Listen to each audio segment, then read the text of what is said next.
हर 100 साल बाद आने वाली पहली सावन की रात एक नागिन को अपना सच्चा प्यार या अपना सबसे बड़ा दुश्मन जरूर मिलता है। ये प्रकृति का नियम है जो कभी नहीं बदलता। लेकिन इस बार बनारस के घाटों पर जो हुआ उसने पूरे नागलोक की किस्मत बदल दी। ये है आराधना। आराधना ने 9 सालों की कठोर तपस्या के बाद आज पहली बार इंसानी रूप लिया था। आराधना घाट की सीढ़ियों पर गिर पड़ती है। आराधना के लिए इंसानी दुनिया का हर एहसास नया था। वो बारिश की बूंदों को अपने चेहरे पर महसूस कर रही थी जिससे उसे ठंड लग गई थी। वो उसे नाग रूप में कभी नहीं लगती थी। उसका दिल एक आम इंसान की तरह धक धक कर रहा था। इंसानी शरीर कितना कमजोर होता है। ये ठंड, ये दिल की धड़कन, ऐसा लग रहा है जैसे सीने से बाहर आ जाएगी। नागबाबा ने कहा था आज सावन की पहली रात है। आज की रात मुझे इंसानी दुनिया में चुप कर रहना होगा क्योंकि आज मेरी शक्तियां सबसे कमजोर होंगी। आराधना लड़खड़ाती हुई घाट की सीढ़ियां चढ़ने लगी। बनारस के इस पुराने घाट पर रात की इस पहर सन्नाटा बसता था। घाट से थोड़ी दूर एक चाय की टपरी थी, पर लड़का सर पर गमछा लपेटे हाथ में कुल्हड़ वाली चाय लिए खड़ा था। बारिश तेज थी लेकिन उसके चेहरे पर एक अलग ही सुकून नजर आ रहा था। ये है शिवा, बनारस का रहने वाला मस्त मौला अल्हड़, लेकिन दिल का एकदम साफ। शिवा अनाथ है, इन्हीं घाटों पर पला बड़ा है। लोग उसे शिवा कहते हैं क्योंकि वो हमेशा महादेव की धुन में रहता है। अरे शिवा बाबू, इस सावन की झड़ी तो रुकने का नाम ही ना ले रही। रात बहुत हो गई है, घर जाके सो जा रे लल्ला। अरे बाबा, इस सावन की बारिश और चाय का कुल्हड़, ये दोनों का जो मजा है ना, वो स्वर्ग में भी ना मिलेगा। और काहे का घर, घाट ही तो अपना घर है बाबा। महादेव की नगरी है, जिधर नींद आ गई उधर लेट जाएंगे। तभी शिवा की नजर घाट की तरफ से आती एक परछाई पर पड़ती है। इतनी रात गए कौन मेहरारू घाट पर अकेली घूम रही है, वो भी इस तूफान में। आराधना घाट से ऊपर सड़क की तरफ आ ही रही थी कि अचानक 3-4 काले लवादे पहने लोग उसका रास्ता रोक लेते हैं। लेकिन गुंडे नहीं थे, ये कहाँ सपेरे हैं।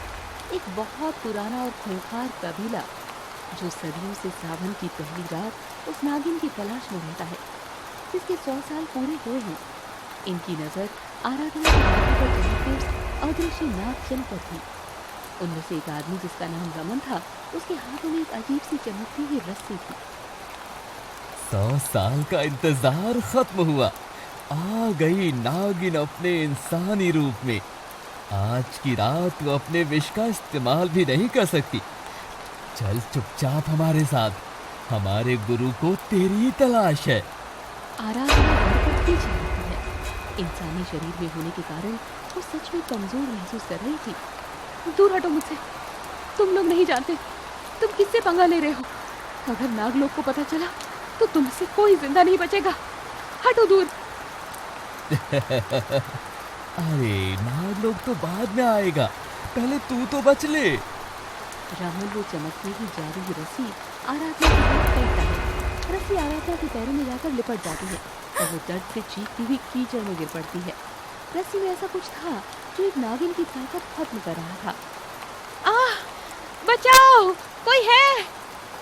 रमन उसके बाल से खींचने की कोशिश करता है। आराधना अपनी आंखें बंद कर लेती है। उसे लग रहा था कि उसकी पहली रात उसकी आखिरी रात बन जाएगी।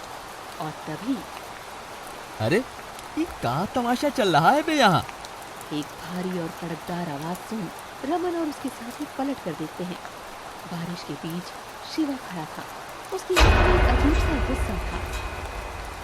ए लड़के, तू बीच में मत पड़, चुपचाप अपना रास्ता नाप, वरना इसी घाट पे तेरी चिता जलेगी आज। अरे वाह रे भैया, धमकी तो एकदम हीरो माफिक दे रहे हो। लेकिन एक बात बताओ, ये बनारस है, महादेव की नगरी।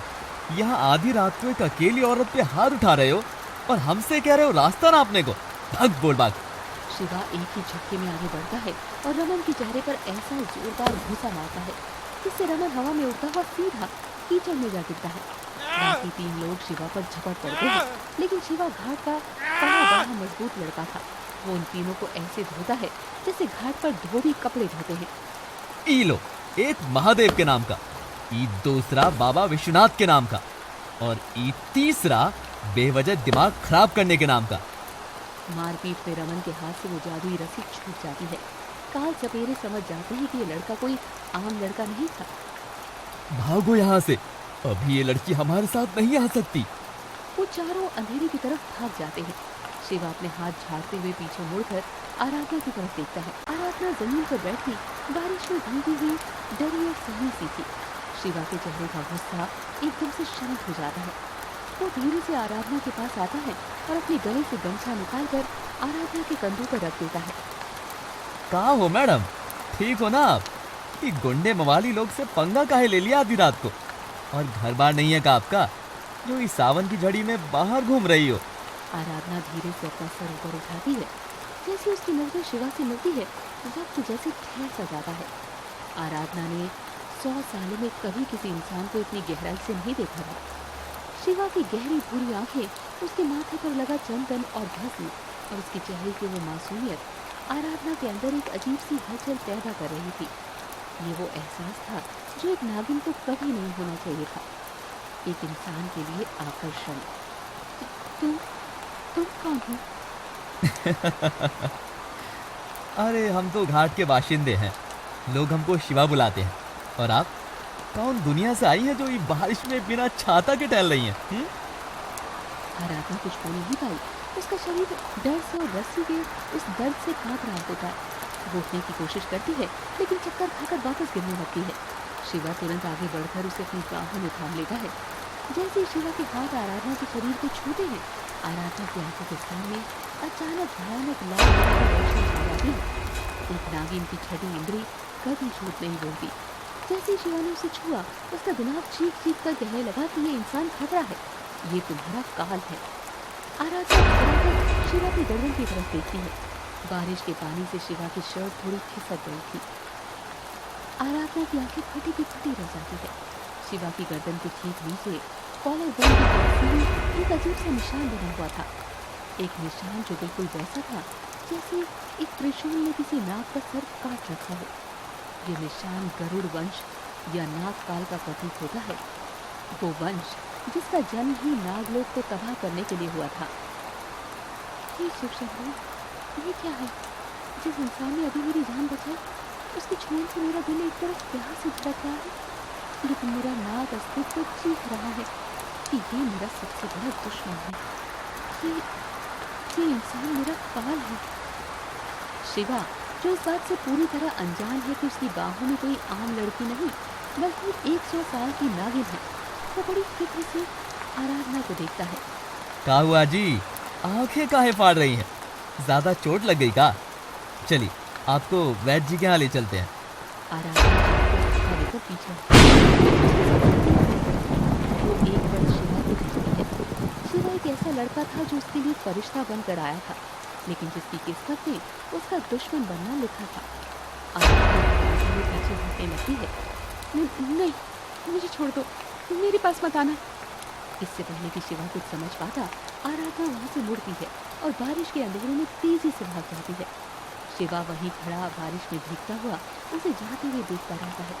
उसके हाथ में आराधना के बाल में लगा एक छोटा सा जुड़ा पिन सफेद मोती वाला रह गया था। शायद जल्दबाजी में आराधना के सर से गिर गया था। अजीब पगली है, जान बचाए और ऐसे भाग गई जैसे हम ही भूत हो। खैर जो भी था, आंखें कतई गजब थी उसकी, एकदम नागिन जैसी। वहीं समुद्र के बहुत नीचे नागलोक के दरबार में नागमाता ध्यान में बैठी थी। अचानक उसकी आंखें खौफ से खुल जाती है। अनर्थ हो गया। सावन की पहली रात ने अपना खेल दिखा दिया। आराधना उस लड़के से मिल चुकी है जिसका खून हमारे विनाश के लिए बना है। अगर वो दोनों करीब आए तो ना इंसान बचेंगे और ना नागलोक। दूसरी तरफ शिवा उस मोती को ढूंढ रहा था और आराधना एक अंधेरी गली में दीवार से लगकर फूट कर रो रही थी। उसका दिल और उसका दिमाग पहली बार आपस में लड़ रहे थे। सावन की इस बारिश ने एक ऐसी आग को जन्म दे दिया था जिसे ना गंगा का पानी बुझा सकता था और ना ही मौत। क्या होगा जब शिवा को पता चलेगा कि जिसे वो पागल लड़की समझ रहा है वो एक नागिन है?